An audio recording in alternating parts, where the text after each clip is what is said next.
Howdy folks, it is Diecastbuffet here again with one of the most random race-to-win diecast ever produced in 1/64 scale history. Yes, a 1986 Tim Richmond Pocono race-to-win Monte Carlo.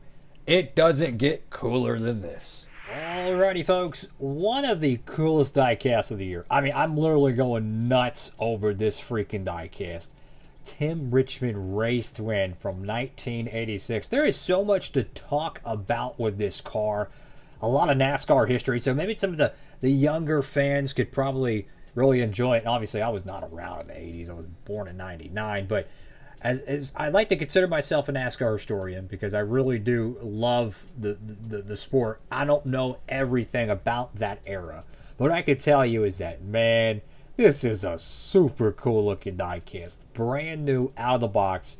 And very well could be the most accurate representation of the Monte Carlo ever because of the printed windows.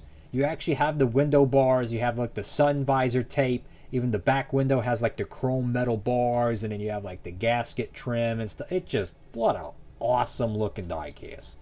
So this is back in 1986. Pocono Raceway.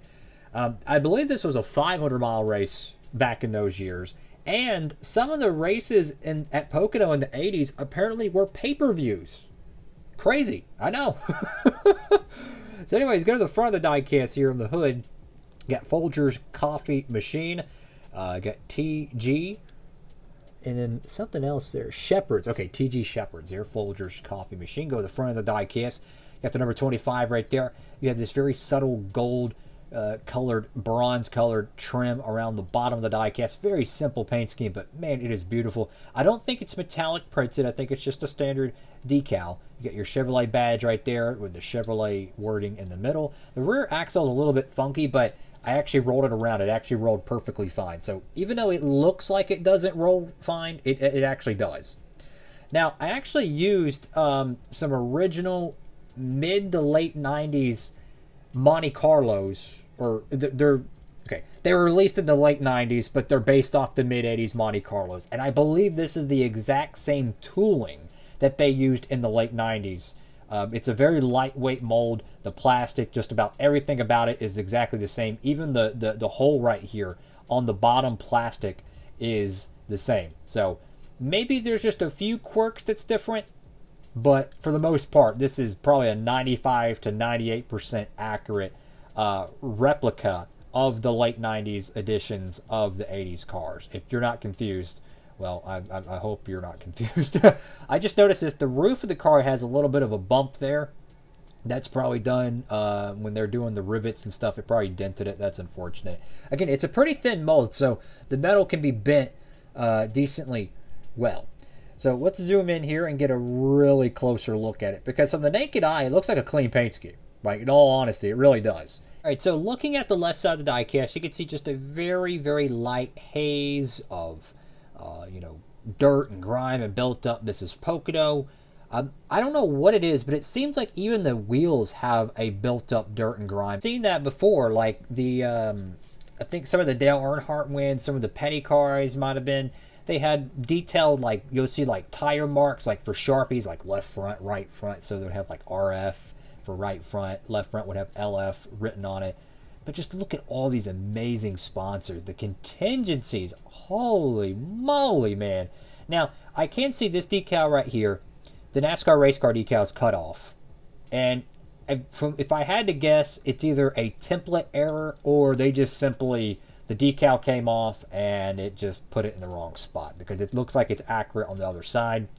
You get the old school Hendrick Motorsports logo, Tim Richmond logos on the roof. Beautiful, beautiful diecast. Go to the back end of the car. Yes, that is a silver painted spoiler.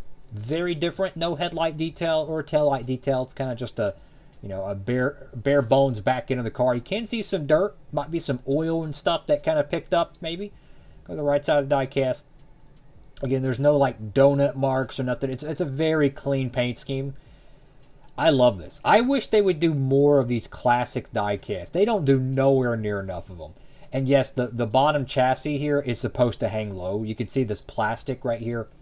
It's supposed to hang low. I've made customs with this diecast mold using the late 90s tooling of it. and this plastic part does not go underneath the door panel, so that is okay. That's not a factory error. Man, I just wish they would do more of these. You think about it, how many random 1990s, 1980s, 2000s, even 2010s diecast they can make a race to win version for? Like, real talk, like, how many of them could they do? Like, they could go back and do Craven's Darlington win. They could make a random Ryan Newman 2000s win. A random freaking, I don't know, Jimmy Johnson win. They don't do it. They do, like, every year they'll make 3, maybe 4 race twins in the 164 that are, like, classics. You got the Folgers decal right there on the deck lid. I can't tell if that's a gold print or not, but it kind of looks like it. But my point is, they don't make nowhere near enough of these classic diecasts. They really don't. You know they have the tooling for them. Like, how many race to win diecasts got made in the COT era outside of 2007? I'll be waiting. Because as far as I'm concerned, I can't remember maybe more than 2. Because I know they made Dale Jr.'s 08 Michigan win. I think they made one for, Kyle Busch's first ever win with Toyota. I mean, like, real talk, there are so many things they could make. If they can go back to the mid-80s and make a diecast, imagine what they can do in more recent times with a lot of these sponsors are still in the sport. I haven't seen the last time a Folgers car was on track.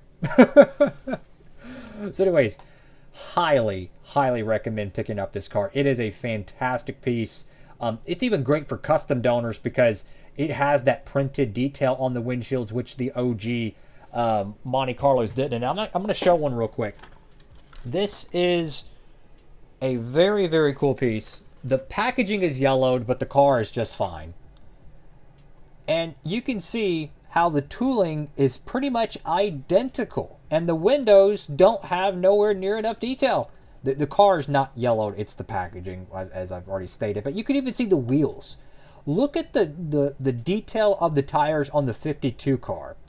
And look at the detail of the tires on the 25. The 25 tires look so much better. And in fact, I'm going to show another Folgers car real quick. I am a absolute coffee addict. All right? I really am. I'm a coffee addict. I love coffee.